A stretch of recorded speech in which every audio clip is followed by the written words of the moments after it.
a qualidade de um curso, ela não é medida pelo tipo de equipamento que você está usando ou pelo tamanho da equipe que você tem, e sim pela qualidade do conteúdo. Quão você consegue teletransportar o seu aluno para aquele universo. Se é só uma boca que fala, você tem que ser incrivelmente sedutor, né? Geralmente não acontece, né? Então, como é que a pessoa entra num universo de jardinagem que é super presencial se você está o tempo inteiro falando de jardinagem e não fazendo?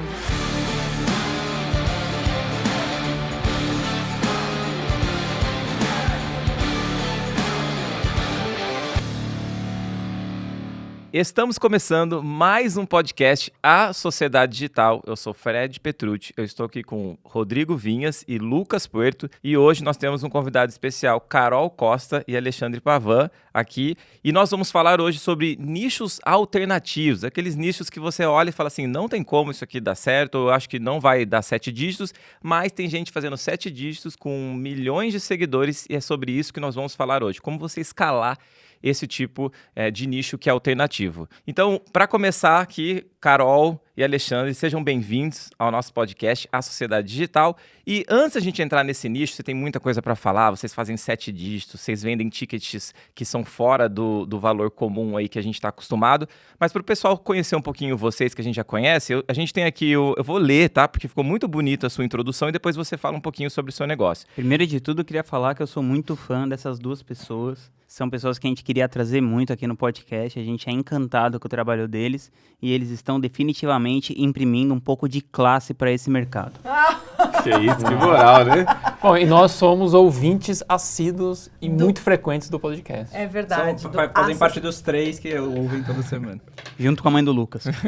Olha só, Carol é a maior expert do nicho de jardinagem do Brasil, gente. Jardinagem. Autora de 5 livros. Esse aqui, ó, quem tá assistindo, quem consegue ver o vídeo, vai ver aqui esse é o vídeo. Paisagismo para todos. Quem está ouvindo pelo podcast não vai saber, mas você entra no canal dela, que é a Universidade Minhas Plantas, e ela tem o maior centro online de jardinagem e paisagismo. Recentemente fechou uma parceria com a Tokstok. É isso mesmo, gente. A gente vai falar sobre patrocinadores aqui. Tem uma coleção de jardinagem assinada em todas as lojas. E, além disso, tem mais de 1,5 milhão de seguidores no YouTube. E nós vamos falar, então, sobre como que é possível num nicho que, se você me perguntasse anos atrás, né, Lucas e Vinhas, jardinagem, plantas, você faria um lançamento desse? Você acha que um lançamento desse dá para fazer 7 dígitos? Eu falaria, será nem a que... pau.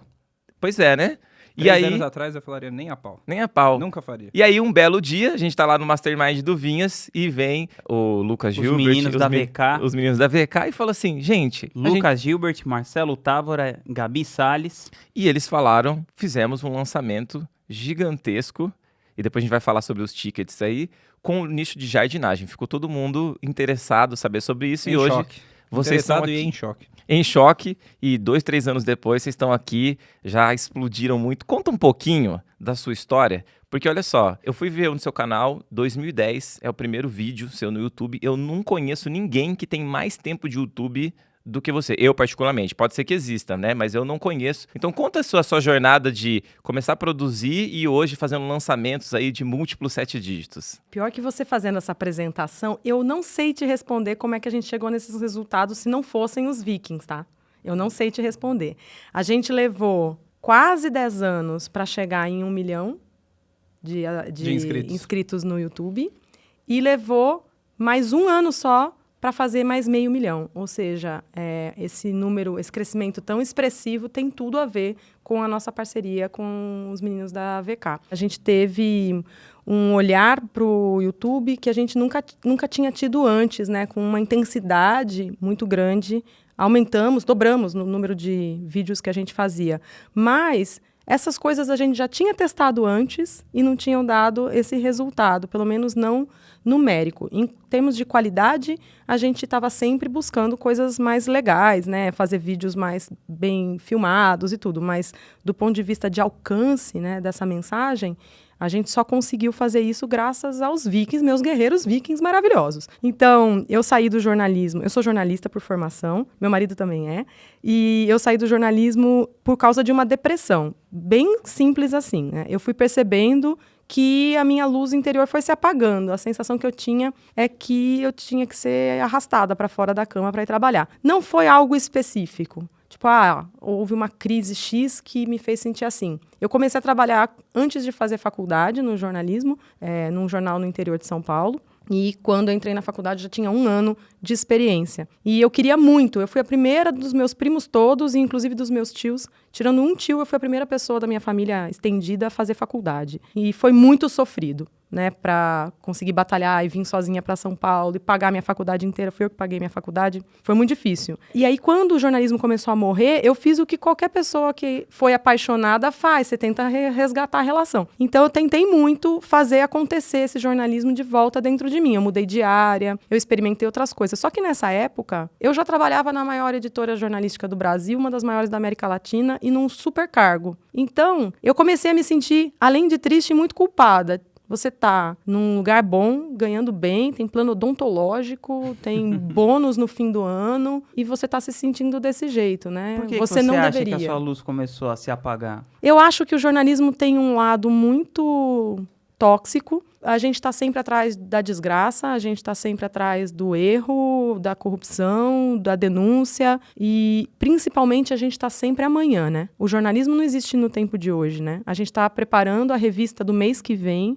o jornal de amanhã e, com o digital, essa ansiedade, ela se intensificou. Não só em mim, né? Em quase todos os profissionais que trabalham hoje no jornalismo. Eu lembro do acidente na cratera do metrô, em São Paulo, do lado da Abril. Eu não trabalhava na Abril naquela época ainda. E eu lembro de ficar acampada lá para entrevistar familiares de gente que estava soterrada lá, entende? Acidentes aéreos. E eu tá no Orkut, lembram? Eu no Orkut checando a lista de nomes Pra quem das não pessoas. sabe, é tipo um Facebook do pessoal mais velho. É uma coisa meio múmia. É um fóssil.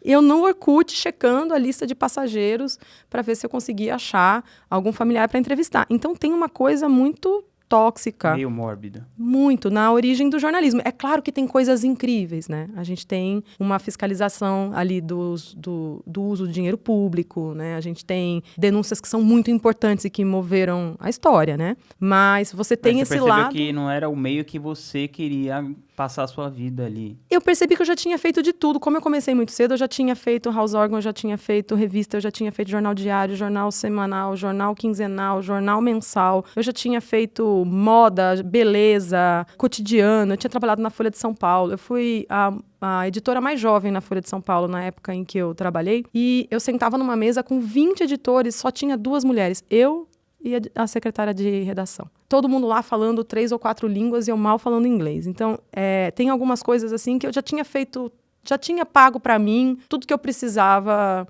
né? Já tinha se provado para você mesmo. Para mim mesma, O que aconteceu foi que eu fui percebendo que sair da cama e trabalhar estava ficando cada vez mais difícil. Eu chorava no estacionamento da empresa, a troco de nada, eu não conseguia identificar por que eu estava assim. Só que aí, em algum momento, eu parei de fazer a pergunta de por que eu estou assim e comecei a fazer uma pergunta um pouquinho diferente que me ajudou bastante, que foi, ok, não sei.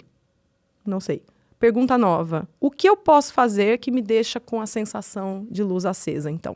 Né? Porque se eu ficar o tempo inteiro dando volta naquela mesma pergunta, estou assim por quê? Mas eu tenho tudo, mas eu tenho isso. Eu não saio dela. Então eu mudei a pergunta. O que eu posso fazer que me deixa melhor? Então. E eu lembrei dos jardineiros do prédio da Abril, cuidando do jardim. A Abril sempre teve um prédio, um jardim muito bonito. E eu lembro de, na minha ascensão profissional lá dentro, coincidiu com eu ter conquistado uma mesa do lado de uma janela. Porque eu conseguia pôr plantas na minha mesa. Meu objeto, assim, de sonhos era ter a mesa do lado da janela que não abre, num ambiente trabalhando com ar-condicionado, inclusive no inverno. E aí eu lembro de olhar assim pela janela e ver lá embaixo os jardineiros cuidando do jardim. Eu lembro de descer para tomar um café, para dar uma refrescada e passar por eles e falei, pô, seria tão legal se desse para trabalhar com planta, né? Mas naquela época só tinha 3 opções. Ou eu virava jardineiro, e era no masculino mesmo, que só tinha homem. E era uma profissão, infelizmente, até hoje, muito associada a pessoas de baixa escolaridade, né? A gente que...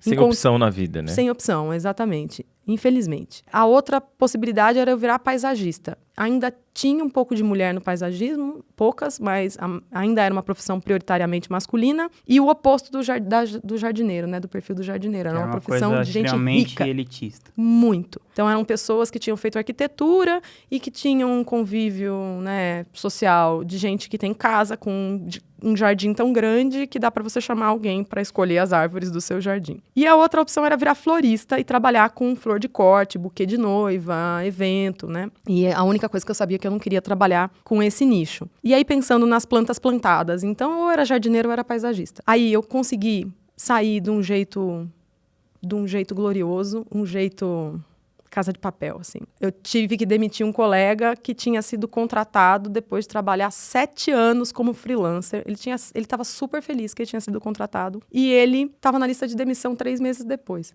E eu falei pro meu chefe, como que a gente vai demitir uma pessoa que apostou tudo isso na empresa? Não, a gente precisa cortar alguém. Corta eu. Meu chefe ficou completamente surpreso. Como assim? Não brinca com essas coisas. Não, pelo amor de Deus, tira eu. Você saiu de heroína. Saí de heroína ainda, né? Eu falei, eu não quero mais trabalhar no jornalismo. Ainda saio com algum dinheiro, né? Meu chefe ficou pasmo, teve que pedir autorização pro chefe do chefe para me botar para fora. E comigo saindo um salário maior, ainda poupei mais uns 2 ou 3 que eu nem sei quem são. Aí eu saí com dinheiro e pensei, eu vou fazer uma revista de jardinagem, que já era um projeto que eu estava tentando oferecer internamente. Eu sabia fazer revista, então eu vou fazer revista. E aí pensei, vou fazer uma revista digital, né? Não tenho todo o know-how da Abril. Ano? Em 2012. Então, digital... Ousada. Muito. Mas você já tinha canal no YouTube, então? Já tinha canal no YouTube que eu tinha feito durante o período de depressão para ter uma voz, né? Mas nesse período, assim, você ainda estava se sentindo um pouco deprimida. Tava. Em 2012. Só que aí, eu sei que eu não deveria dizer isso, porque se espera que as pessoas tenham só as energias boas e bonitas, né? As ousadas, né? Mas, na verdade, o Minhas Plantas surgiu por uma vontade enorme, um despeito, assim, sabe? Do tipo, eu vou provar pra vocês que vocês estão errados. Eu, inclusive, falo que eu entrei na jardinagem por outra energia muito feia. Eu entrei na jardinagem por inveja das plantas da minha sogra. Não achem que eu sou um pônei encantado. Eu entrei e eu falo pra ela, inclusive, eu comprava 2 orquídeas, a dela ficava bonita, ela largava no sol, ela esquecia de adubar, ela não regava direito. Se chovia, regava. Se não chovia, não regava. E eu ficava em casa paparicando a planta, pesquisando adubo e tudo mais. A minha morria. A minha nunca mais dava flor. A minha ficava semi-murimbunda lá, tipo zumbi. E a da minha sogra enchia de flor. E eu falava, caramba. Na próxima ida pro interior, passava no orquidário de novo, comprava 2 flores igualzinha, da mesma cor. A dela ficava maravilhosa. Ia se juntando ali a coleção dela. E eu ali com a minha filha única, que durava mais uns 3 meses e morria. Então, a jardinagem veio para mim por essa inveja, esse despeito. E também esse despeito volta quando eu saí do jornalismo e falei, eu vou provar para vocês que a jardinagem pode ser um tema importante de revista. Imagina que eu pensava em curso online, né? Naquela época. Se eu conseguisse fazer um site que desse dinheiro, já estava ótimo. Como essa Desculpa, também. Você falava do que no seu canal no YouTube? Eu Coisas pensava... aleatórias. Porque Não, falava... Você não conseguia nem fazer uma orquídea melhor que a da sua sogra, que era semi-profissional, sei lá. Ô, Vinha, você não precisava jogar na minha cara desse jeito. Né? Mas naquela época, a hora que eu fiz o canal, eu já tinha alguns cursos, né? E você tinha o blog antes, né? Isso. Você começou a falar de planta. O canal foi quando você já acertou como fazer uma orquídea. Pelo menos eu consegui fazer a orquídea não morrer, né? O cacto não morria, era isso. Mas eu gostava de jardinagem desde antes e eu já ia bem com as outras plantas. A questão da orquídea era despeito mesmo, porque tudo dava certo, menos orquídea. Eu falava, não é possível. Entendi. Só que eu cuidava da orquídea como se ela fosse exatamente igual a um pé de couve. Então eu tirava lá do vaso e falava, olha os caras, né? Nem pra plantar uma terra direito. Ficam plantando nesse monte de cavaco aqui. Aí eu tirava toda a casca de pinos, a planta é de árvore. A casca de pinos é só pra imitar o tronco da árvore. Ela não é de terra. Então, eu tirava toda a casca de pino, socava a terra na planta e cuidava dela como se ela fosse terrestre. O que eu estava errando não era o fato de ser orquídea ou não, era que eu não entendia que existiam plantas que não cresciam na terra, né? E é por isso que elas não davam certo. Quando eu fiz o canal, eu falava sobre jardinagem em geral, não só sobre orquídeas, né? E aí eu falava mais das coisas que eu sabia fazer, né? Mas eu fiz o canal no começo para uma matéria na revista em que eu trabalhava, para ensinar donas leonores, como a gente chama o nosso público mais velho, a gente tem nomes para os nossos públicos. Chamava Ana Maria, a revista em que eu trabalhava, era uma revista popular para uma mulher com mais de 40 anos, mas que tem uma certa construção familiar ali que ela vive com uma grana meio apertada, né? E aí ela adora a planta, mas ela não sabe cuidar. E ela não vai cuidar da planta no vaso vietnamita, não vai usar um adubo caro. Ela vai preparar no liquidificador alguma coisa que sobrou da cozinha, botar na planta, água do arroz e coisas assim. Então eu trouxe para minha voz na jardinagem um jeito de fazer que é bem Dona Leonor, né? Bem caseiro, popular. Aproveitei a linguagem de jornalismo para fugir dos termos técnicos. Então, em vez de falar herbácea rizomatosa, folhas caducifólias, eu vou falar de um jeito que as pessoas entendam o que eu estou falando. E o tempo inteiro trouxe do jornalismo a noção de mostrar em vez de falar, né?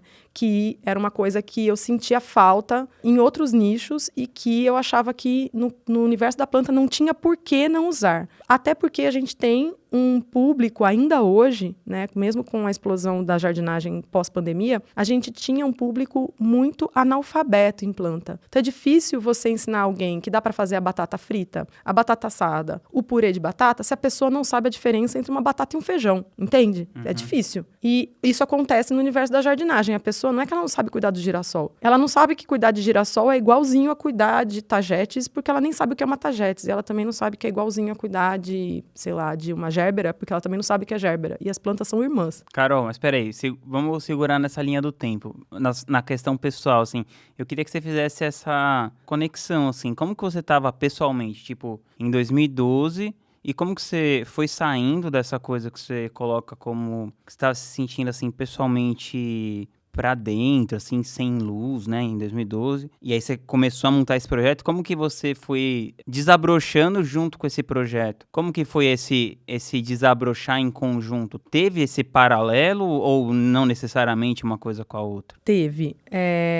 Como que isso te ajudou, assim, a mexer com a planta, te ajudou a sair desse estado emocional, assim? Botar a mão na terra até hoje tem essa característica terapêutica, não só para mim, mas para a maioria das pessoas que trabalha com planta, né? Que é a sensação de aterrar mesmo. Esse verbo tem tudo a ver com o que acontece com a nossa energia. A gente pega aquele frenesi, aquela coisa ansiosa e intensa do dia a dia corrido de todo mundo, e aqueles íons oficialmente aterram. É a mesma coisa de eletricidade estática quando você toca na madeira, é a mesma lógica, né? Então, a sensação, inclusive, ela é comprovada fisicamente, porque você pega a sua mão depois de você ficar 5 minutos mexendo com terra e você vê que ela desidrata. Você fica com os dedos todos ressecados, né? Você fica com a mão ressecada de mexer muito com terra. Então, a sensação que eu tinha é que quando eu estava mexendo com terra, eu estava em paz. Então, eu gostei muito disso que você falou assim, no jornalismo, né? Que tinha muito essa coisa de você estar muito ansiosa com o futuro, de você estar mexendo com o futuro.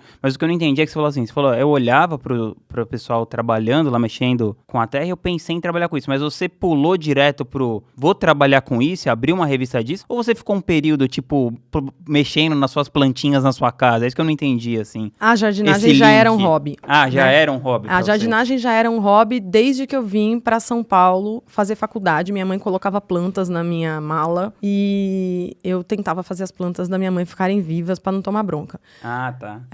Eu lembro quando a gente estava começando a namorar, eu e meu marido, eu morava numa kitnet perto da Paulista, na Paulista. Eu tinha plantado tomate, você lembra da história do tomate? Eu tinha plantado os tomates numa jardineira super rasa, porque era uma kitnet, veja, tinha uma janela, né? E os tomates ficaram enormes, eles estavam ficando gigantes, só que, olha a maluca, eu poderia ter matado alguém, mas eu não matei. Eu deixava a jardineira lá de fora da janela para tomar sol, porque mal entrava sol dentro da kitnet. E num vendaval um dia caiu do 18º. A planta inteira. A jardineira inteira. Ficava Poderia no ter... parapeito super pequenininho. Se tivesse alguém... Não, poderia ter... A causa da morte, tomateiro. Assassinado Chuva de tomates. Chuva de tomates. E aí, eu lembro que eu conseguia fazer tomates crescerem numa jardineira, numa kitnet, sendo uma universitária, né? Então, eu já gostava bastante de planta e já cuidava delas. Elas eram minhas companheiras em São Paulo, porque eu me sentia muito sozinha aqui. Eu não tinha né, ninguém próximo aqui comigo. Ter plantas era uma forma de ter o quintal da minha mãe lá do interior comigo aqui, né? Era ter um carinho, um abraço. Quando eu mudei dessa kitnet e fui morar num apartamento sozinha, um apartamento grande, o Pavão me ajudou na viagem, na levar a mudança. E eu lembro da jabuticabeira que foi em cima dele, já tinha muita planta, encheu o carro inteiro de planta, e a jabuticabeira foi em cima dele. Cada vez que ele freava, ela balançava assim, eu falava, ela tá te abençoando, Pavão. Ela tá te abençoando, então ela ia assim, sabe? E eu fiz vários experimentos que todo mundo faz durante esse período, né? Então a jardinagem era minha válvula de escape desde a época em que eu ainda era jornalista. E quando eu pensava, o que eu gosto de fazer por horas e que eu não vejo o tempo passar? O que eu faço que eu sinto que a minha luz se acende? Se você faz essa pergunta pura, em vez de perguntar com o que você gostaria de trabalhar, porque se eu tivesse perguntado com o que eu gostaria de trabalhar, eu não chegaria ao que eu sou hoje, porque não existia esse tipo de trabalho. Comunicador de planta? Não sei nem como é que fala o que eu faço, né? Então, eu perguntei só o que me fazia feliz. Depois isso virou um trabalho, né? E aí, quando eu fiz essa migração e saí da Abril com dinheiro, eu torrei o dinheiro inteiro sem planejamento. Eu achei que eu tinha que fazer um curso de gestão. Eu achei que eu tinha, depois de 15 anos trabalhando numa empresa, né, num ambiente corporativo, eu achei que eu tinha que ter uma sala comercial. Eu falava, como eu vou fazer reuniões com futuros patrocinadores se eu não tenho nenhuma sala? Imagina, né?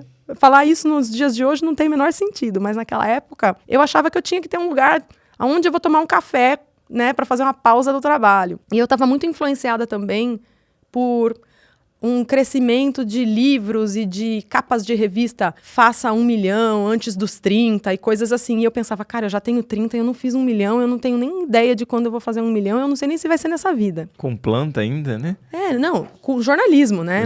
Isso provavelmente eu não teria feito até hoje, né? Mas eu pensava, eu acho que eu não aguento mais trabalhar num ambiente corporativo e tocar projetos com uma super energia e descobrir que eles não se desenvolvem, eles não vão para frente, as coisas em que você acredita, e você continua fazendo, emagreça 10 quilos com a dieta do limão, né? Então, chega uma hora que você fala, cara, não vai dar, né, para continuar com isso. Eu mudei de área, eu fiz muito aplicativo no meu último ano de Abril, eu fiz Super Interessante, fiz Vida Simples, fui testando outras coisas, era possível fazer freelas internos, e aí eu cheguei à conclusão que não era o tema, era o jornalismo em si mesmo, sabe? E não era o jornalismo como ele existe, e sim o jornalismo como eu sentia. Era um movimento interno mesmo, porque meus colegas estavam bem felizes, né? E aí eu falei, cara, então tem que sair do jornalismo, acho que não é isso. E aí você se sente muito perdido. Quando eu saí, eu tinha mais de 30, as pessoas falavam que eu era muito velha, eu era super premiada no jornalismo, então as pessoas falavam, você é louca? Todos os freelas que apareciam para mim durante o período que eu já tinha torrado todo o fundo de garantia, e aí eu fiquei 2 anos no vermelho, todos os freelas que apareciam eram freelas de jornalismo. Não, tem uma matéria de capa, eu vou pagar super bem. E as pessoas... E era muito difícil você falar, cara, eu não vou voltar pro jornalismo, eu prefiro embalar caixa no supermercado do que voltar pro jornalismo, porque isso me adoeceu, né? Era muito difícil. Família não te entende. Minha mãe folheava minhas revistas antigas e falava, ai, filha, quem diria que você ia virar jardineira, né? Nossa. E minha mãe levou anos para aceitar me chamar de jardineira, porque até então, quando eu virei apresentadora do GNT, ela falava, minha filha é apresentadora de TV. Ela não falava que eu era jardineira, né? E durante todo esse começo, eu fui jardineira mesmo, de ir na casa das pessoas, cavar a terra com enxada e botar planta lá dentro. Mas, não era desculpa, você consegue falar... Você saiu da Abril em que ano? Eu saí da Abril em 2012. Aí você entrou na GNT quando? Em 2015? 15. É. 15. E você lançou o primeiro curso? Em 2019. Mas aí nesse 2012, nesse período, entre 2012, assim, que aí a gente volta naquela parte, né? Aí que você ficou deprimida, tá, nessa parte de jornalismo. E aí como que foi esse paralelo entre você, esse adoecer, né, profissional que te levou nesse adoecer pessoal também, né? Como que foi assim pra você? Quando que você voltou a se sentir feliz de novo? Vinhas, foi uns meses depois que eu saí da Abril, juro pra você. Inclusive, eu tenho até um dado muito louco. Eu passo por um oftalmo, eu sou automíope, né? Eu passo por um oftalmo já há uns 15 anos, ou seja, muito antes de eu sair do jornalismo, ele já me atendia. É um médico do Einstein, inclusive. Eu o entrevistei e fiquei apaixonada por ele. Ele nunca foi do meu plano de saúde, mas eu prefiro pagar-lhe a parte porque ele é muito maravilhoso, Dr. Mauro Rabinovich. Ele estava acostumado que minha miopia sobe todo ano, né? Então, eu comecei a tratar com ele, era 5, depois 5,25, depois 5,5. E a miopia, ela é uma dificuldade de enxergar o futuro. É a dificuldade de chegar longe, de ver longe, de, né, você se enxergar lá na frente. E não tem outra saída para quem é míope, a não ser fazer cirurgia e acabou, né? É isso que tem. Só que o grau não parava e eu continuava postergando a cirurgia para um dia quando o grau parasse. Fazia 1 ano que eu tinha saído do jornalismo, eu consegui, né, guardar algum dinheiro para ir na consulta particular dele e acabei indo na consulta, quando já tinha um pouco mais de 1 ano de jardinagem, e ele falou, o que você fez? Parou. Falei, saí do jornalismo. Ele falou, sua miopia regrediu, quase 1 grau. Não acontece isso, não é comum. Aí eu falei, eu não fiz nada de diferente, a única coisa que eu tô fazendo agora, eu tô trabalhando com outra coisa. Com quem você está trabalhando? Com jardinagem. E aí eu pensei, eu troquei um trabalho na frente do computador, que fica 2 palmos do seu nariz, por um trabalho em que eu tenho que visitar a estufa, então eu vou ver longe, né? Eu vou em paisagens e eu enxergo a árvore lá longe. Então, ele mostrou para mim, numericamente, pelo histórico dos meus exames de miopia, que o enxergar longe estava também afetando o meu enxergar um futuro, né? Ter uma esperança e um futuro melhor, né? É muito interessante isso, né? E como nem todas as histórias terminam bem, minha miopia voltou a crescer nesse último ano, porque agora, em vez de eu estar na frente de um computador, eu estou na frente de um celular. Que é mais perto ainda. E ele fica mais perto ainda do meu nariz, né? Então, muitas pessoas tiveram um crescimento de miopia, inclusive em crianças, durante a pandemia, por essas aulas que são no computador. Ô, Carol e Pavan, eu quero saber de vocês, assim, vocês não começaram lançando com uma agência direto, vocês começaram lançando sozinhos e depois vocês foram para uma agência, mas vocês não começaram também direto falando, vamos falar de lançamento, vocês já produziam conteúdo no YouTube e em um certo momento vocês pararam e pensaram, opa, peraí, tem um negócio de lançamento aqui que dá para fazer um bom negócio e crescer com isso. Eu queria saber quando que foi o momento que vocês tiveram esse estalo de vamos fazer lançamento, vale a pena fazer lançamento, e aí, e até pode contar depois como que foi que vocês entraram para uma agência, qual foi a decisão de entrar para uma agência e não continuar fazendo sozinho? Eu vou fazer só um parênteses antes de você começar a falar. 1 ano antes da gente fazer o nosso próprio curso, eu consegui convencer uma amiga florista a fazer o curso dela. Eu só não fiz antes porque eu não tinha dinheiro. Eu fiz toda a escaleta do curso dela, defini o roteiro do curso dela, e ela gravou o curso dela com a minha cinegrafista na minha casa. E você deixou ela fazer primeiro? Não, 1 ano antes. 1 ano antes. Eu acho que o que levou a gente pro curso online, que a Carol estava dando muito curso presencial, porque depois dos perrengues todos de mudança de área, a Carol sempre pensava assim, eu preciso levar a jardinagem para televisão. A gente não pensava em internet, porque a gente vem de uma geração que a gente viu o surgimento da internet, mas pela formação do jornalismo, a gente sempre pensava no impresso, jornal, revista, e depois rádio e TV. A internet era uma coisa muito... porque a gente tinha visto a bolha da internet, né? O jornalismo tinha ido para a internet e depois não tinha dado em nada, e não via as coisas virarem. Então, as publicações no YouTube eram muito esporádicas, e a gente foi fazendo poucos, assim, não tinha uma regularidade de postagens, tanto é que a gente sempre comenta que, além da entrada dos Vikings, né, da VK, um pouquinho antes, a gente fez, 1 ano antes, foi no final de 2018, a gente fez um workshop no YouTube.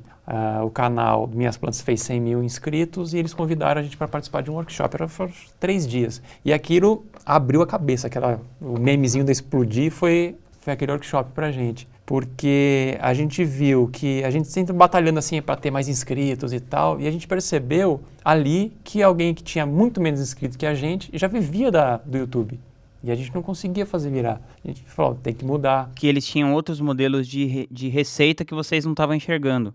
E uma dedicação à plataforma. Porque a gente, quando tinha alguma ideia, publicava um vídeo, depois passava 3 meses sem publicar nada, não interagia direito com a audiência. Não, interagir com a audiência a gente interagia bastante, desde sempre. Mas a gente não publicava sempre, né? Não. Não tinha uma regularidade. A gente fazia vídeo quando sobrava dinheiro de algum patrocínio de outra coisa, né? Uhum. Então alguém me patrocinou para fazer uma série institucional pro canal deles, e aí falar, vamos fazer também um videozinho pro nosso canal. Era assim. E a Carol tinha sido convidada antes para participar do Mais Corpo, por Favor, como co-apresentadora do programa. E passou um tempão no Rio de Janeiro gravando, né? Foi muito legal que deu uma projeção pro nome dela e pro trabalho de jardinagem e tal, mas não dava tempo para gravar coisa para o YouTube, porque ela estava gravando para o GNT, né? Então, depois desse workshop, a gente, apesar das gravações ainda que ela estava fazendo no Rio, a gente pôde se dedicar a fazer, a gente passou, ó, depois do workshop, ó, a partir de 2019, a gente ia fazer um vídeo por semana.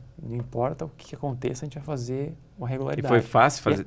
A decisão foi essa, mas para executar essa decisão foi fácil, foi tranquilo, foi sofredor? Porque Sempre sofredor. Agora que a gente tem 2, fica sempre, gente, 2 é muito, vamos 2 por voltar para semana, 1. né?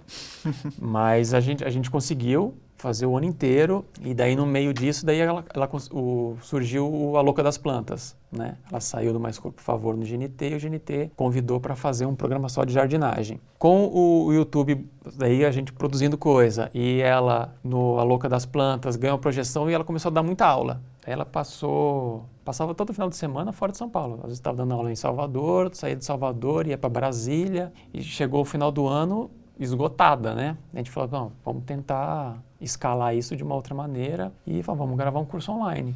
E eu gravei um curso de jardinagem profissional, que é um de viver de jardins, né, de mini jardins, de suculentas, porque eu achava que se eu fizesse... Primeiro, eu achava que não dava para ensinar jardinagem pela internet. Eu achava que era um conteúdo extremamente presencial. E eu não estava errada.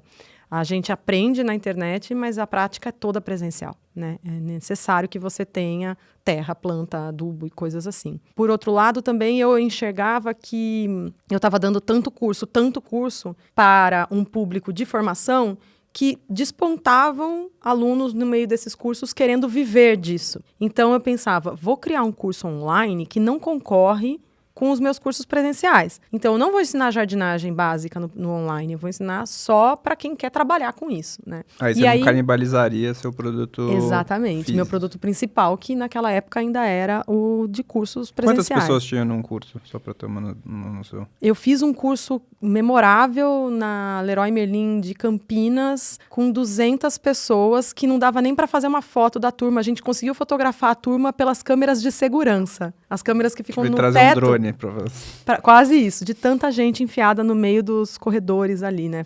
E aí meu sonho era, antes dessa vida louca de online, era fazer um curso para 500 pessoas no estacionamento da Leroy, com tenda e tudo mais. Mas eu sempre quis ensinar mais do que jardinagem, né? Eu queria realmente que as pessoas se sentissem conectadas. A coisa que eu mais gosto é levar planta para lugar que não tem planta. Eu gosto mais de fazer isso do que dar aula num parque ou numa praça. Então, se a pessoa fala, vamos fazer seu lançamento do próximo curso, vai ser presencial o lançamento agora, né? Eu adoraria que fosse, sei lá, num shopping, num estacionamento abandonado, num antigo posto de gasolina, um lugar que você entope de planta e faz uma floresta. Tipo uma revitalização do local. Faz as pessoas entrarem descalça, pisando ali na folha seca, faz as pessoas caminharem e sentirem cheiros. À medida que elas vão caminhando, elas vão sentindo cheiro de grama cortada, cheiro de fruta madura e coisas assim que conectam. Porque a jardinagem é muito sensorial, né? A gente tem lembranças de comer a fruta no pé da árvore, lá na casa das nossas avós, a gente tem lembrança de mexer na terra, tem lembrança da grama cortada. E eu preciso trazer isso, né? Então eu faço o que eu posso dentro de um ambiente que é uma tela plana. Mas eu adoraria pegar, sei lá, um Sesc e fazer uma apresentação de jardinagem que tem cenário, que um telão interage com você e que nas poltronas você tenha um cheirinho. À medida que você vai falando, aquilo vai, né? As pessoas são obrigadas a entrar descalças. Eu fiz uma apresentação uma vez que a gente vendava os alunos, mas era um grupo pequeno, né? A gente vendava e fazia eles tocarem plantas sem... Não pode usar o olho, porque o olhar, ele é muito predominante na jardinagem. Você olha, vê a cor da planta, vê que é uma orquídea, e aquilo já te dá muitas informações que às vezes são erradas.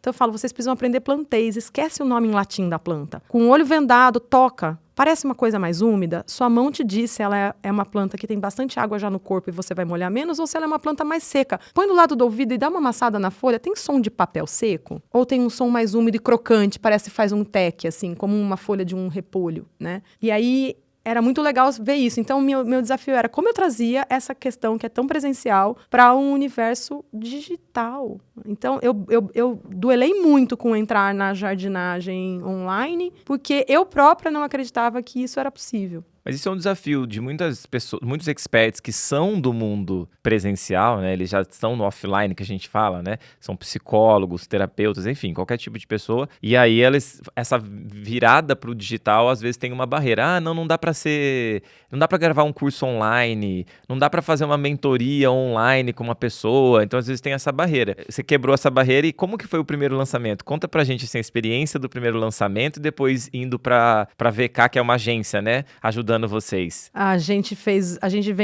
Tinha vendido carro, um Palio que tinha 8 anos. A gente tirou, acho que uns 30, menos, né? 20 mil. 15 mil.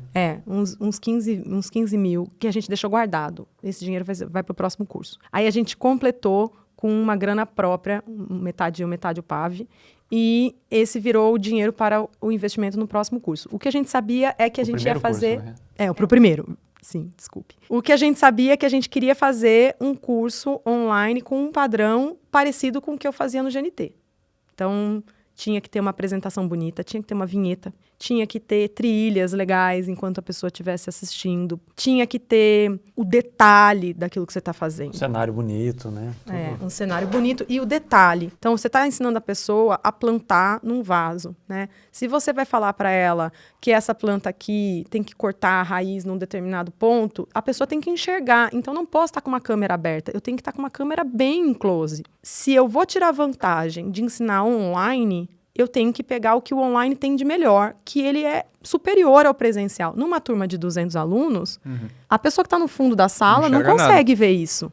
Então, eu que tinha que andar no meio dos alunos para ir mostrando o que eu estava fazendo, né? Muitas vezes eu falava de uma planta e eu tinha uma duplicata dessa mesma planta andando na turma. E falava, podem tirar foto, planta adora selfie. E eu estava explicando da folha, do detalhe, né? E a pessoa estava vendo na mão. Então, é mais interessante se eu tenho uma câmera em super close que ela está cobrindo o que eu estou falando, minha voz está mostrando sobre o detalhe dela, né? E aí é interessante porque a gente poderia trabalhar um universo enorme de plantas, mesmo minúsculas, plantas muito pequenas que eu evitava nos arranjos presenciais, porque dava para enxergar tudo com alta qualidade, né? Então, isso era uma coisa. A gente montou um ambiente numa casa perto da nossa, em São Paulo. Contratamos o mesmo diretor do GNT que me dirigia e que, por um acaso, é meu vizinho de prédio, por um acaso total. Eu o conheci trabalhando, inclusive, não no prédio. A gente também contratou um dos cinegrafistas do Louca das Plantas, do meu programa no GNT, para trabalhar com a gente nesse primeiro lançamento. Eram 3 câmeras, produção e tudo mais, né? Um negócio todo investimento próprio. Gravamos acho que 20 aulas. 29 não, aulas, quase 30. 30 aulas. Depois ficamos um tempão editando esse material. Gravamos uma parte em Olambra também, fomos em estufa de produção de cactos, de suculentas. Sem nunca ter lançado, vocês já fizeram um super investimento. A gente pensou no programa de televisão. A gente falou assim, vamos fazer um curso como se fosse um programa de televisão que a pessoa vai assistir e vai pagar para assistir um programa. O que é super engraçado é que quem a gente traz para o negócio e às vezes algumas coisas que são contraintuitivas e a gente pensa do tipo assim, você estava falando, eu tenho até vontade de rir, você falou assim, não, porque a gente pensou que tinha que ter vinheta, né, como se fosse uma coisa ultra importante para o negócio e ao mesmo tempo é e não é. Porque, assim, se você conta isso num meio de negócio, parece assim, nossa, que besteira, né? Ter vinheta, tipo, a última coisa que você vai pensar. Só que, por outro lado, esse ter vinheta é um detalhe, mas tá no todo de vocês, né? É cada detalhezinho desse que faz ter a qualidade do negócio de vocês e que diferenciou vocês de toda essa leva de gente que fala e não mostra o que tá fazendo com essa qualidade e que alçou vocês nesse patamar que vocês estão hoje. E antes de gravar, a gente comprou acho que uns 3 ou 4 cursos. Tem uma cena clássica que o Pavan comprou um curso. Vamos botar na roda os ruins aqui. O Pavan comprou um curso de jardinagem, né, de um concorrente. Ele estava no escritório e eu passava no corredor e via que estava na aula do potássio. Só para vocês entenderem, o potássio é a letra K. É um K. E aí eu falava, mas que aula estranha. O cara em pé, com um lapela, um fundo virtual, com uma tela simplesmente escrito, acho que curso de jardinagem, e um K gigante, né? E o cara falando. Eu falava, pá, você tá assistindo aula do quê? Adubação. Ah, beleza, potássio é um adubo importante, né? Toco a minha vida, passo com roupa, eu tava tomando conta da casa. E eu passava de novo no escritório, 1 hora depois, continuava na aula do potássio. Eu falei, você tá na aula do potássio ainda? E o Pavan, não, agora ele tá falando de arbusto. É uma boca falando com um fundo preto. E um K atrás. E um K na frente, em primeiro plano. será que tem algum uso do potássio para o crescimento de adubo? Eu não estou sabendo, né? Eu deveria realmente assistir essa aula, né? Você se deu o benefício da dúvida ali naquele momento. Aí depois eu vou fazer mais alguma coisa, não sei o que tem, passo de novo no corredor, continua na aula do potássio. E aí você está assistindo o que agora? Agora ele está explicando tipos de grama. Não tem uma grama, você está entendendo que não tem grama. Caralho, esse cara tá fazendo aí, mano. Aí o povo vai falando, mas por que que tem potássio? Ele, da onde você tá falando que tem potássio? Eu falei, esse K gigante, ele falou, isso aí tá em todas as aulas. Aí que eu percebi que era da plataforma, né? Então, fica presente aquilo. A pessoa tá dando uma aula de arbusto que não tem um arbusto, nem mesmo uma foto de um arbusto. A pessoa tá falando sobre gramas e ela fala, e você não vê grama. É tipo, tem umas coisas que não dá para entender. Então, não é... A qualidade de um curso, ela não é medida pelo tipo de equipamento que você está fazendo, que você está usando, ou pelo tamanho da equipe que você tem, e sim pela qualidade do conteúdo. Quão você consegue teletransportar o seu aluno para aquele universo. Se é só uma boca que fala, você tem que ser incrivelmente sedutor, né? E geralmente não acontece, né? Então, como é que a pessoa entra num universo de jardinagem que é super presencial se você está o tempo inteiro falando de jardinagem e não fazendo? É o velho lance do ensinar e aprender, né? Quando você pega o caso do cara que tá ali parado na câmera, pô, ele tá ensinando ou ele tá ajudando a pessoa a aprender? No meu caso, eu imagino que ele tá só ensinando. A minha parte é falar aqui o conteúdo. Já você fiz. que tem que aprender, aí o problema é seu. Agora, o processo que você faz, que a gente acha bem legal, que você mostrar e não falar, né? É você ajudar a pessoa a aprender. Então, você não usa termos técnicos super robustos. Você fala, tem que aprender o plantês. Você usa os elementos que a pessoa tem em casa, né? É a agulha, a linha de costura, é o potinho de Danone, é a tesoura que ela tem. E não fica inventando um monte de moda que tem que comprar um monte de ferramenta. Eu acho que esse é o diferencial que você tem, um dos diferenciais que vocês têm. Aí você estava comentando, então, que vocês fizeram todo esse investimento, que não é normal no nosso caso, e aí foram pro lançamento? Como foi? Não, mas o sucesso no mundo dos lançamentos tem a ver com esse repertório lúdico de vocês também. Essa construção cultural também, que vocês tiveram também essa empatia de trazer essa questão do cinema, mas também aplicar esse repertório lúdico. Acho que vocês podiam falar um pouco disso. Vinhas, você dizendo assim, um cara que é um intelectual que nem você, eu fico muito feliz, mas sabe de onde é a origem disso? Eu sou fã de anime. Juro por Deus, cara. Eu sei que eu caí no seu conceito agora, mas esse universo Vamos do cortar, lúdico... pessoal. Esse universo do Imagina. lúdico vem muito de eu amar animes e eu amar a maneira como eles... Eu também gosto de animes. Saint Seiya, Cavaleiros do Zodíaco. Não são os mesmos que eu curto, mas a ideia dos animes é justamente de transportar você para um universo onírico, um universo do sonho. Então eu era o cavalo e você era o cavaleiro. Sabe quando você vê crianças falando? Aí começa assim, né? Aí eu era a princesa. E aí você vinha aqui com um dinossauro alado. E tá tudo certo, porque a narrativa faz sentido, né? A gente ensina adubação dentro do curso usando Lego. A gente ensina a quantidade de horas de luz que uma planta precisa com uma maquetezinha, que parece uma casinha de boneca. E o sol é uma fita de cetim amarela. E os meus leitores às vezes perguntam, por que você não usou uma lanterna? Porque teria que estar muito escuro o cenário para você ver o facho de luz. A gente já tinha testado com lanterna em outras ocasiões. Então, a gente usou uma fita de cetim. Então, você fala para o seu aluno, isso aqui é o raio do sol. Eu vou mostrar para você que o raio do sol não faz curva. O cetim faz, né? A luz da lanterna não faz. Então, a gente pode até tirar sarro, né? Tá vendo como não dá para entrar luz nessa quina da parede? Porque o raio do sol vai fazer um ângulo pro chão. E aí eu pegava o cetim e mostrava a fitinha indo pro chão. Então, a gente usa esses recursos lúdicos para explicar as coisas mais malas, entendeu? A adubação é um troço muito chato. Vai virar uma aula de química se eu só falar do nitrogênio, do fósforo, do potássio, magnésio, manganês, molibdênio. Então, a gente brinca falando que nitrogênio é o que precisa mais. Se você estiver construindo uma molécula e for uma planta, o nitrogênio é a pecinha verde que você vai usar em maior quantidade. Mas se faltar uma pecinha pequenininha dessa daqui transparente, você não consegue fazer a casa ficar em pé. É tipo quando você vai no urologista e ele fala que ele precisa ter senso de humor e mãos quentes. Que medo. Mas voltando aos lançamentos. Olha, a gente lançou, a gente preparou esse no final de 2018, ficou o comecinho do ano editando 2019. Gastamos R$80 mil. Não, como é que é? Peraí, conta de novo essa aí que agora eu assustei. Vocês fizeram a gravação, ficaram quanto tempo editando? Tudo começou 3 no meses. Palio. A gente ficou uns 3 3 meses meses. editando. Caramba, gente, que legal. As 29 aulas. As aulas têm por volta de entre 25 e 30 minutos, né? É um material robusto. E foi na mesma época que a gente começou a ter a regularidade do YouTube, né? Quando a gente decidiu lançar, o grande momento da jardinagem no ano é o Dia das Mães. né? Que é quando se vende mais planta, que as pessoas estão mais interessadas em comprar para presentear, enfim, para enfeitar a casa. Então a gente falou, vamos lançar o curso perto do Dia das Mães.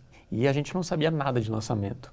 O lançamento para a gente era, vou avisar a nossa... E vocês conheciam alguém que sabia de lançamento? Não, ninguém. Não tinha ninguém por perto que lançava, que fazia lançamento? Nada. Vocês nem compraram fórmula de lançamento? Não. Não, imagina, Nem eu nem sabia que sabia existia. quem era Não Érico sabia. Rocha. Não fazia. Mas foi a Hotmart que descobriu vocês, não foi? Não. Não. A gente pôs na Hotmart porque a gente pesquisou tarifas das outras empresas e da Hotmart era melhor, botamos só na por isso. Hotmart o curso. E eu não queria um K gigante na tela o tempo inteiro nos meus cursos. A gente já estava com um vídeo por semana no YouTube, chegou lá no final de abril, perto do Dia das Mães, né? Uma semana antes do Dia das Mães, e vamos lançar. A gente fez um vídeo no YouTube, a Carol falando, tem um curso. Estamos lançando um curso de arranjos com suculentas e tal, botamos, tá vendo? Esse é o link para você comprar, e vendemos em no primeiro mês a gente vendeu R$25 mil, no segundo mês 14 E depois 14 de e novo. depois 14. Mas era perpétuo, assim, tava sempre aberto? Eu sei chamar de perpétuo Hoje, hoje, na tá época bom? era, Mas era vamos por aí. assim, vamos aí. Vamos né? abrir. Ué, Entendi. fiz um curso. Vocês não estavam pedindo tanto um curso online? Então Porque tá aí. começou uma pressão. Da online, cada vez que eu divulgava um curso em Pirapora do Bom Jesus, alguém falava, tão longe da minha casa, dá um curso em Pirapora do Santo Antônio. E eu falava, galera, vocês acham que eu tenho uma agência de viagem? Porra, como é que eu vou conseguir dar curso no país inteiro, o tamanho desse país, né? Então começou uma pressão, dá curso online, dá curso online. E eu lembro, vocês estão loucos? Curso online de jardinagem? Não dá pra aprender jardinagem online, né? E estão aqui pagando. E hoje, quantos alunos vocês têm? 30 mil. 30 Dá mil pra encher um alunos. Pacaembu aí de aluno. E a gente achou, nesse ritmo, né? Foi 25 no primeiro mês, 14, depois começou a cair.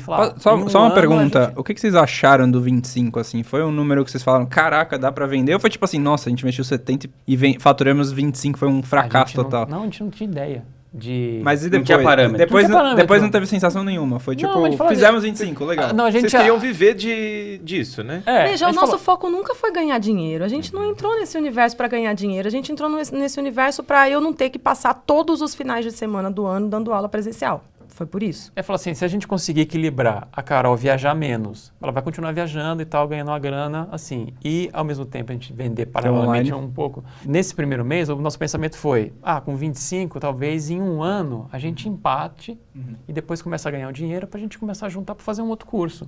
O objetivo era esse. Era esse, assim. É tipo Lady Gaga, quando ela começou, que ela fazia clipes tão caros que o que ela faturava num clipe era para pagar o próximo. Ela não botava nada no bolso. É isso. Até que a gente... Desculpa, qual que era o ticket, vocês lembram? Do primeiro? 900... Não, era super caro. Era caro? Era. 900 e poucos reais.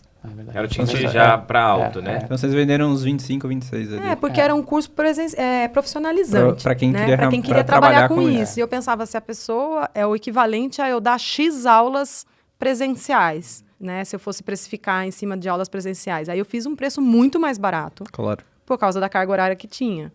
E aí, e com o momento que vocês fizeram a virada pra agência, como é que foi essa experiência? Tinha uma amiga da Carol, uma filha de uma amiga da Carol, que trabalhava numa agência em Belo Horizonte, ela começou a dar uma consultoria pra gente no site.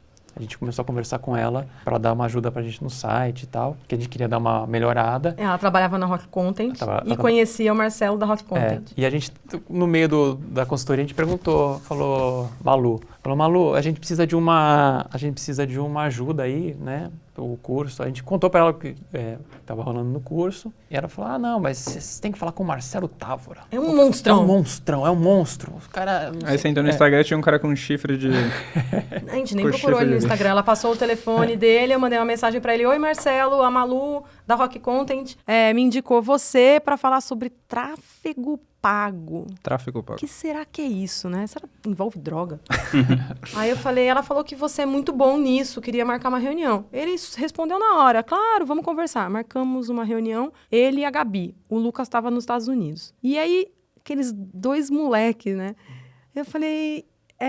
eu não sei muito bem o que ela tá falando, mas ela disse que eu precisaria do trabalho de vocês para fazer o curso que a gente já tem evoluir melhor, né? Ele conta depois, né, que quando ele e o Lucas pararam para estudar, tem uma menina com um curso de suculenta, cara.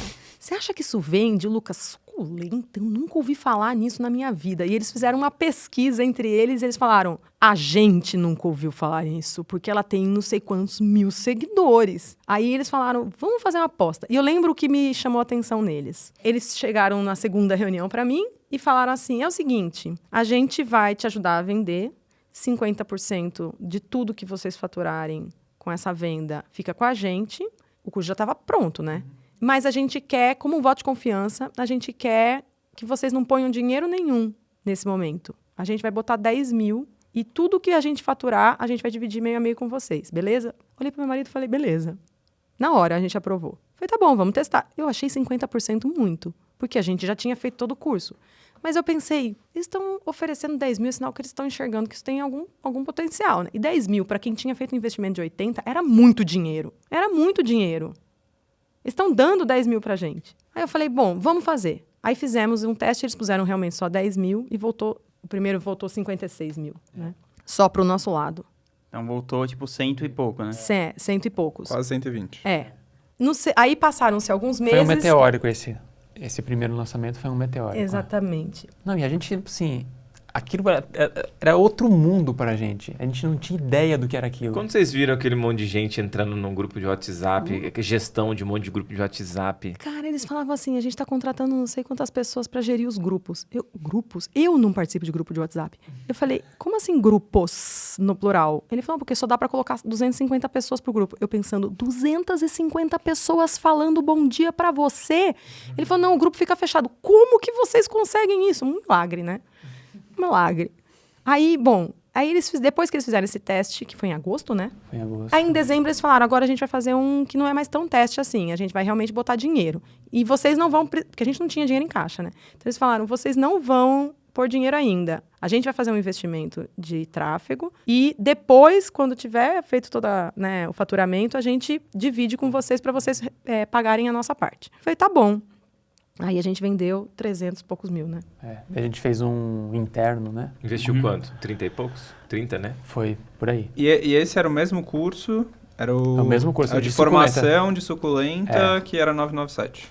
A gente investiu, tô olhando aqui nas contas, 35 mil e voltaram quase 350 mil. Mas e aí, quando você viu 35 mil voltando 300 e poucos, o que vocês pensaram? Vocês ficaram, surtaram assim, falaram, gente, esse negócio funciona mesmo? Porque até ali, aquele momento, vocês nem entendiam o mundo de lançamento, né? Não, ele falou, não, já virou uma sociedade com antes Vikings, agora VK, e falamos, vamos fazer mais um curso. É nada, ele tá economizando. Na verdade, a gente ficou uns 2 ou 3 meses sem mexer no dinheiro. Sabe quando, por um acaso, depositam errado um dinheiro na sua conta e alguém vai pedir de volta?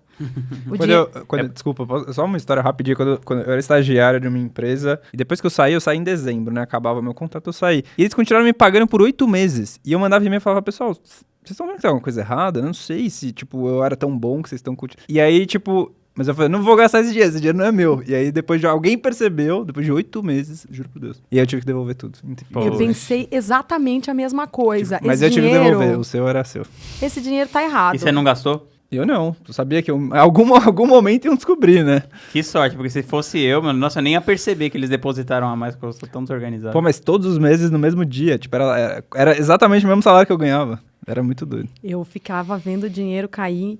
E aí os meninos falaram, liga o aplicativo da Hotmart, põe no som, abre o som dele pra você ficar ouvindo as notificações. E eu falava, não é possível, tem alguma coisa errada, o aplicativo tá Quebrou. com pau. Era muito, muito chocante. E aí você ficou um tempo sem gastar, assim, pensando... Fiquei 3 meses sem mexer no dinheiro. Mas depois ela virou o meme da Carolina Ferraz, do Tô Rica, né? Certo?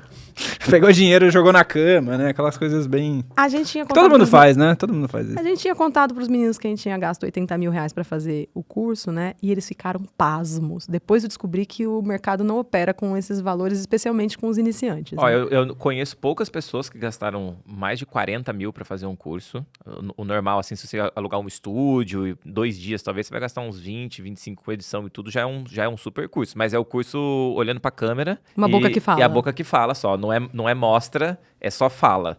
E pessoas que estão há muito tempo no mercado, muitas não gastaram 80, e não é por causa do valor. Eu tô falando assim, gente, se vocês quiserem entrar no YouTube e ver a qualidade dos vídeos do YouTube, você vai entender o que a gente tá falando aqui, que é o mostre e não fale. Então, esse tipo de curso, ele requer um pouquinho mais de trabalho. Não, mas né? não é só o nicho. Realmente a Carol, ela é uma artista no que ela tá fazendo e ela quis puxar essa barra pra cima. E o pessoal, e é muito legal isso, porque eles criaram uma sociedade muito respeitosa, que tanto os meninos da VK respeitam essa exigência artística do lado dela, quanto ela e o Pavan dão muito espaço para eles fazerem a parte deles no marketing. Acho que é por isso que funciona tão bem. Eu acho que, sim, isso é o segredo dos meninos.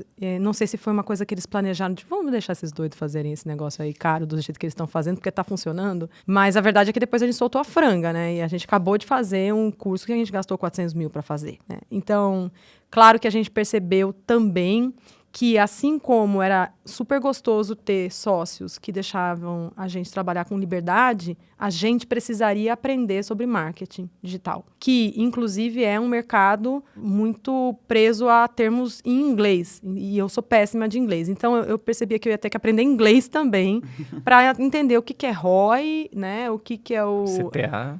CTA, o que é não sei o quê. E, até hoje, minha preocupação é menos em fazer dinheiro e mais em fazer cursos empolgantes, né? Em fazer cursos encantadores, em ter tesão fazendo aquilo, em assistir, porque quando o curso vai ao ar, ele já foi visto pela gente, cada aula, 3 vezes. Se eu estou entediada com a aula, meu aluno vai ficar. Eu vi 3 vezes, né? Isso meu é uma aluno sacada. tá ali, né, um ano. Isso é uma boa sacada, né? Se eu assistir meu vídeo e eu ficar entediado, pode ser que meu aluno também vai ficar. Com certeza, porque ele verá muito mais do que você, né? Eu vejo 3 vezes, ele vai ver ao longo de um ano de assinatura da Universidade Minhas Plantas, ele vai ver dezenas às vezes, né? Às vezes ele vai ficar voltando num determinado trecho para poder acompanhar e plantar junto comigo. Então precisa ser divertido para ele também, né? Aliás, mais do que tudo, mais para ele do que para mim. Então eu sempre parava para pensar, como é que eu faço isso mostrando? A gente acabou de fazer um curso de paisagismo e eu queria mostrar que o paisagismo serve para qualquer um. A gente ficou tão caro porque a gente fez num estúdio e teve que construir o cenário, né?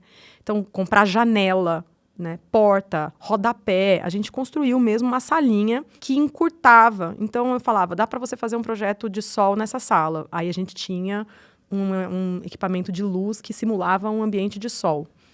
Agora eu vou mostrar para você essa mesma sala com um ambiente de sombra. Aí a luz mudava e era uma luz mais fria, um ambiente de sombra. Agora eu vou mostrar essa sala para você menor. A parede andava. A gente tinha uma parede com rodinhas que encurtava, macetava assim o ambiente. Ele ficava 1/3 do que ele era. E a gente fazia outro projeto de paisagismo mostrando na sala pequena.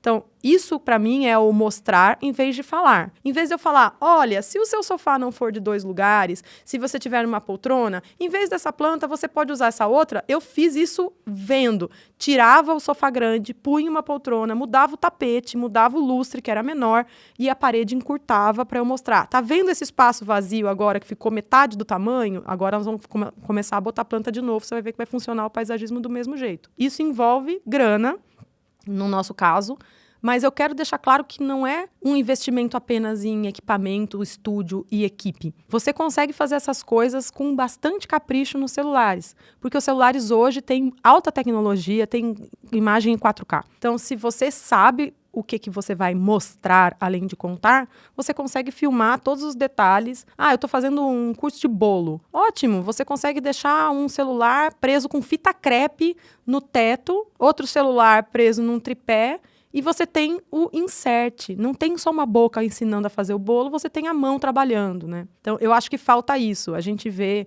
cursos dos mais variados tipos e é só uma pessoa falando. Às vezes ela vai apresentar um PPT. Aí ela faz a apresentação, mas ela pensou a apresentação para quem está presencial vendo.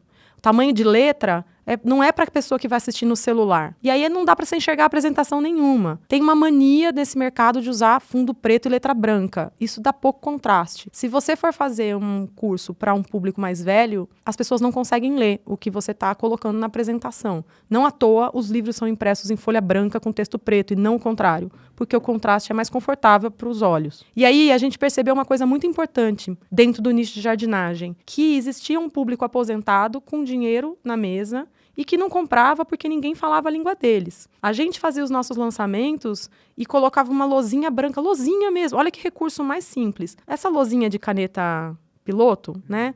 A gente fazia o desenho do compartilhamento do Instagram para mostrar, tá vendo esse símbolo estranho? Ele é um aviãozinho de papel. Aí eu mostrava um aviãozinho de papel, porque tinha gente, inclusive, que não enxergava aquele símbolo como um avião de papel. Ele não é muito tridimensional, ele é bem bidimensional, né? Então, é como se você tivesse enviando esta live para outras pessoas. Então, disparem os seus aviõezinhos. Se você clicar nesse símbolo durante a live, não vai cair a imagem, o seu celular não vai travar, não vai explodir. Eu tinha que dizer isso porque minha mãe não sabia compartilhar. A gente percebeu durante a pandemia que pessoas que nem tinham Instagram criaram um Instagram para assistir às aulas de jardinagem. Então, o público estava ali, o dinheiro estava na mesa e ninguém está falando com esse público. Nos lançamentos do ano passado, na pandemia, que a gente fez alguns pelo Instagram, nos grupos de WhatsApp a gente mandava tutorialzinho de como assistir uma live. Onde você clicar para ver uma live. Porque as pessoas entravam lá nas minhas plantas, mas não tem a live. Não, você tem que clicar na bolinha aqui, né? A gente fazia vídeo, tutorial mesmo. A Carol mostrando, ó, você entra aqui, clica aqui para você assistir. Quer compartilhar com alguém? Você clica aqui. A gente fazia as luzinhas, a gente escrevia tudo ao contrário, né? Porque o Instagram, ele espelha, né? Então a gente fazia todas as plaquinhas, imprimia tudo ao contrário no computador, para ela ter, para mostrar para as pessoas. E daqui a pouco vai ser a gente que não vai saber fazer várias coisas. Eu lembro quando saiu o Snapchat, eu ficava, como é que mexe nisso? TikTok, né? exatamente. Cada hora é uma, né? Então, assim, a gente tende a achar que todo mundo sabe o que é link na bio. Link na bio. Se você falar rápido, inclusive, talvez a minha mãe ache que é uma palavra só, link na bio. Não, o que é um link na bio, né? Então, assim, a gente começou a perceber nos anúncios, por exemplo, deixa eu falar bonito, nos criativos, a gente começou a perceber que, em vez de falar toque no botão, porque não é um botão necessariamente, é clique aqui embaixo da imagem em saiba mais, né? Vai abrir, e antecipar o que vai acontecer. Vai abrir uma tela. Se você entrar nesse grupo do WhatsApp, ninguém vai roubar o seu celular. Né? Não é clone do celular que vai acontecer, você vai tá tudo bem. A gente não vai ficar te mandando mensagem de bom dia. Você vai ver que vai ficar quietinho e a gente abre só na hora de falar coisas importantes. Então eu percebia que tinha coisas que a gente tinha que falar numa linguagem diferente porque a gente atinge um público mais velho, né? Só que, curiosamente, durante a pandemia, o que entrou foi muito jovem. Muito jovem. Adolescentes mesmo, de 13, 14, 15 anos, que estão sem escola e ficando profundamente deprimidos. Cresceu a taxa de depressão entre esse público. A gente achou que eram só os velhinhos, porque ficaram... O primeiro grupo de risco era sempre um dos mais velhos, com comorbidades também, mas a taxa de jovens com depressão cresceu em todos os países afetados por Covid e principalmente no Brasil, entre homens jovens. Então, é curioso que a pessoa venha para esse universo da jardinagem como uma forma de conexão. Esse garoto não quer ficar no videogame com os colegas dele. Aquilo não está preenchendo, né? Não é só isso, né? E aí a gente ensinava a pessoa a fazer muda da planta no rolinho de papel higiênico, e é uma coisa que ela tem à mão.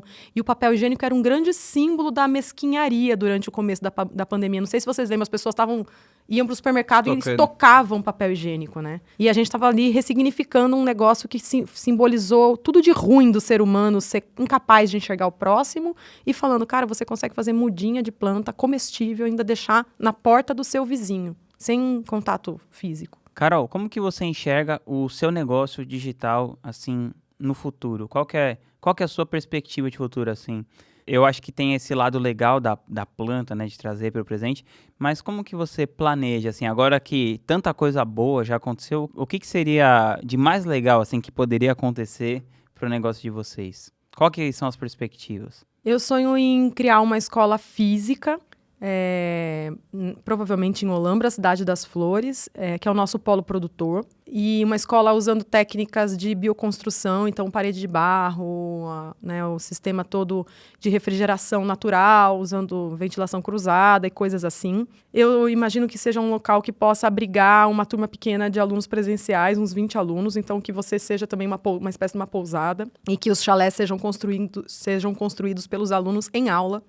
A gente possa então ter cursos de bioconstrução lá, além das coisas de jardinagem e paisagismo, e que esse universo estendido ali presencial possa ser representado também no online. Eu imagino que a gente vai crescer o catálogo como se fosse um Netflix mesmo, a gente tem falado bastante disso, da pessoa não entrar para estudar um curso especificamente, mas ali ela tem uma curadoria de conteúdo que está super detalhada, é super prática, as aulas estão ficando cada vez mais práticas e menos teóricas. Então a pessoa, se ela quiser se aprofundar numa determinada praga, vai ter um módulo inteiro de pragas ali, e ela está tendo problema com saúva, ela vai entrar na aula de saúva. Não é uma aula pragas genérica, é super aprofundado e divertido. Eu acho que vai ser um catálogo tão grande que nem vai ser mais lógico o aluno justificar, mas eu não consigo assistir tudo isso em um ano. Por um acaso você consegue zerar Netflix? Ninguém Não dá. nem sequer almeja isso, né? O que você quer é diversidade lá dentro. Você quer poder assistir uma comédia hoje, um filme de ficção amanhã e um anime no outro dia. Eu acho, então, que a Universidade Minhas Plantas vai se tornar um grande Netflix. Muito futuramente, a gente vai ter, talvez, até outros professores dentro da plataforma. Então, se eu quiser um conteúdo de grama, eu vou ter um cara super específico de grama dirigido pela gente. Eu não vou catar curso do mercado como eles estão hoje e enfiar lá dentro. Eu vou dirigir essa pessoa porque ela tem que entrar numa maneira de falar com o nosso público, que é o nosso DNA. A gente precisa que ele mostre, né? Então, eu vejo bons cursos que desperdiçam um profissional porque o curso está mal gravado. Mas o que eu mais vejo é um bom profissional dando uma aula chata pra caramba, né? Então, a gente precisava catar essas pessoas no mercado e, aos poucos, ir oferecendo uma direção, né? Uma direção e uma edição para que esse curso ficasse mais leve, mais divertido e que a pessoa que estivesse assistindo não estivesse morrendo de tédio. Então, eu imagino que, futuramente, meu sonho é que o nosso catálogo tenha, 300 horas, 400 horas, 500 horas. Seja assim, impossível a pessoa querer fazer tudo. Eu acho que é para isso que evolui. Você não entra numa faculdade querendo fazer absolutamente todas as disciplinas e ler todos os livros que todos os professores vão mandar em todas as aulas, porque é humanamente impossível isso, né? Todo o material bibliográfico. Vai ter coisa que você vai ler e você vai falar, esse livro é muito caro, eu não vou comprar só por causa desse trecho que o professor mandou. Ou esse autor é muito chato, eu estudei o básico para poder fazer a prova, mas, não quero. Então, assim, eu quero que o aluno possa escolher lá dentro, que ele seja um rei mesmo lá dentro, e fala, hoje eu quero assistir isso. Então, que as aulas permitam essa conexão, né? E tá ficando tão grande, tão variado, que a gente tá enxergando o catálogo hoje como se fosse uma Disney. Você não vai para Disney com a intenção de passar em todos os brinquedos e dar a mão pro Mickey, pra Minnie, Pateta, o Pluto, todas as princesas. Você não consegue, né? Então, o que você faz são rotas, roteiros, trilhas. Eu tô com uma menina de 15 anos, ela vai preferir ver as princesas do que ver o Pluto. Eu tô com uma criança, um grupo de crianças. Eles vão querer ir nos brinquedos mais infantis. Então, a gente vai acabar criando roteiros para o aluno lá dentro da universidade. Para você que está começando, uma boa ideia é passar por essas aulas. Para você que está querendo trabalhar, visite isso, né? E agora o conteúdo está todo entrelaçado. Então, a gente já nem produz mais os cursos avulsos, né? Com a mentalidade de avulsos. Nem dentro de um curso eu já falo, tem aula disso mais aprofundada na aula tal. Isso aqui está mais detalhado na aula tal. Porque senão, o que eu fazia, Vinhas? Eu tinha que entrar e cada vez que eu abria um curso e chamava aquilo de curso, eu tinha que fazer uma aula de luz, uma aula de rega, uma aula de substrato, uma aula de vaso para todos os temas, porque isso é o básico da jardinagem. Aí eu vou ter 12 aulas, 20 aulas iguais, né? Ainda que eu fale diferente, eu esteja contra a roupa, o conteúdo é o mesmo. Então eu falei, cara, nós estamos aqui com um modelo de universidade de recorrência que não é só uma questão formal, como o aluno paga. Também é uma questão de conteúdo. Isso mudou completamente o nosso jogo. Então eu posso me dedicar agora a temas muito mais mirabolantes, porque o grosso já está lá na plataforma, entendeu? E aí, se o aluno me pede, isso aqui eu queria que você falasse mais, eu posso simplesmente abrir uma aula extra e fazer um conteúdo a mais de lua, por exemplo. Querem saber que época que poda de acordo com a lua. Eu posso fazer um microcurso de lua e tacar lá dentro, porque o aluno está consumindo tudo. Eu não preciso me preocupar num lançamento, em fazer um lançamento de lua. Não, eu estou sempre lançando jardinagem como uma forma de você desestressar, como uma maneira de você se conhecer melhor, como uma maneira de você relaxar. É isso que a jardinagem vende, né? A gente, inclusive, não vende planta, né? A gente vende relaxamento, a gente vende bem-estar, a gente vende... É muito mais por isso que as pessoas estão fazendo cursos de jardinagem do que porque elas querem fazer a orquídea dar certo. Tem a ver com emoções. A pessoa ganhou uma orquídea da mãe e ela quer que aquela orquídea dê flor porque é uma planta importante de uma pessoa importante. É ela quem colocou uma carga psicológica naquilo. Entendeu? Então, a gente não pode simplesmente tratar a planta do ponto de vista técnico. Tantas horas de sol, não sei quanto de adubo, esse tipo de substrato. Tem todo um psicológico por trás. O cara tá querendo aprender sobre bonsai porque ele herdou a coleção de bonsai do avô que morreu de Covid. Então, a hora que você ensina uma coisa errada e o bonsai perde folha, ele vai ficar apavorado. Não é pelo perder folhas, é pela história toda do avô, né? Então, eu acho que é importante que a gente se lembre no nosso mercado que a gente não está falando de planta. E todos os meus concorrentes falam de planta. Falam de plantas para pessoas que gostam de plantas. Eu falo de emoções humanas para pessoas que nem sabem que elas gostam tanto assim de plantas. A gente recebe muito feedback no sentido, nunca parei para prestar atenção em jardinagem, nunca me liguei em planta e comecei a gostar por causa dos seus vídeos. Nunca me isso. Então, esse é o melhor presente que a gente pode ter. Incrível. Carol, Pavan, muito obrigado por vocês terem vindo aqui hoje. E a gente já deixa o convite aqui pra gente fazer pelo menos uma parte 2 e 3, né, Fred? Exatamente, porque a gente nem começou a aprofundar ainda. Você vende um ticket super baixo e vende 7 dígitos, isso não é comum no nosso mercado, né? Vocês já venderam 12 mil cursos aí num lançamento, então tem bastante coisa legal aí pra gente falar sobre Então, vocês. já fica o convite aqui pra parte 2 e 3. Foi ótimo, valeu, Maravilhoso, Tamo gente. junto. Obrigado, pessoal. Esse foi o Obrigada. nosso podcast A Sociedade Digital aqui para você saber mais sobre o trabalho da Carol e do Alexandre. E vai lá, assiste os vídeos no YouTube deles para você ver a Minhas qualidade. plantas. Como é que é para te encontrar? Como faz? Minhas plantas. É no YouTube Minhas plantas. e no Instagram também. Minhas plantas. plantas. Minhas plantas, tá legal. Rodrigo Vinhas, quem quiser te achar, @Rodrigo_Vinhas. Lucas Puerto. Lucas Puerto Como que Faria. tá a visualização do seu Instagram? Que tá bombando, Tá né? meio devagar nos últimos dias. Quem tá acompanhando aí Foi sabe devagar. que o Lucas Puertos abriu o Instagram dele que era fechado e tá nessa campanha aqui agora. Se você ainda não segue ele, vai lá. Ajuda esse nosso Me ajuda garoto aí. aqui, por favor, CEO, conseguir alcançar aí. Agora não tem mais o arrasta pra cima dos 10 mil, Tem né? um clique no link. Tem o clique no link. Pronto, então ajuda ele aí. Obrigado. Tamo junto. Até a próxima. Valeu.